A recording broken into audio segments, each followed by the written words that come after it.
Hello everyone, and welcome to the best course on analyzing qualitative data. This course is 100% practical, with straightforward theory presented at the beginning of each section. Together, we will build a complete research project from scratch. You can find the link to the Udemy course in the description, so pause the video now and give it a try. I promise, you won't regret it.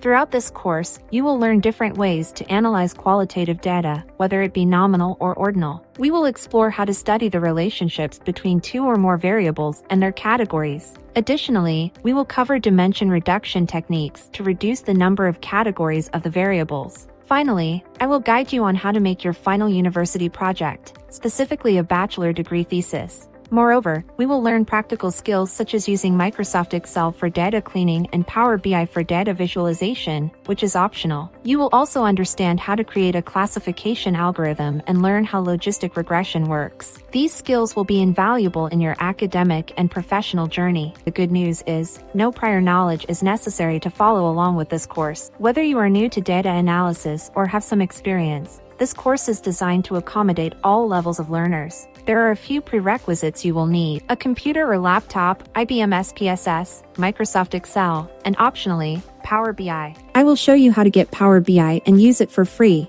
The theory will be presented in a very straightforward manner. We will use practical examples to illustrate the concepts. Additionally, you will have the opportunity to view a demo of a real bachelor degree thesis, giving you a clear idea of how to implement what you've learned. There's no need to worry if you've made the wrong decision. You can get a 100% refund within 30 days. I think it's worth giving it a try, and I have a feeling you might agree. Recommendations to get the most out of this course: try to understand the logic behind the concepts. It's not that complicated once you get the hang of it. Spend at least 20 minutes daily practicing what you've learned. And most importantly, stay motivated. Remember, everything is possible with dedication and effort. Thank you for joining me in this journey to master qualitative data analysis. Let's get started and make this an enriching learning experience.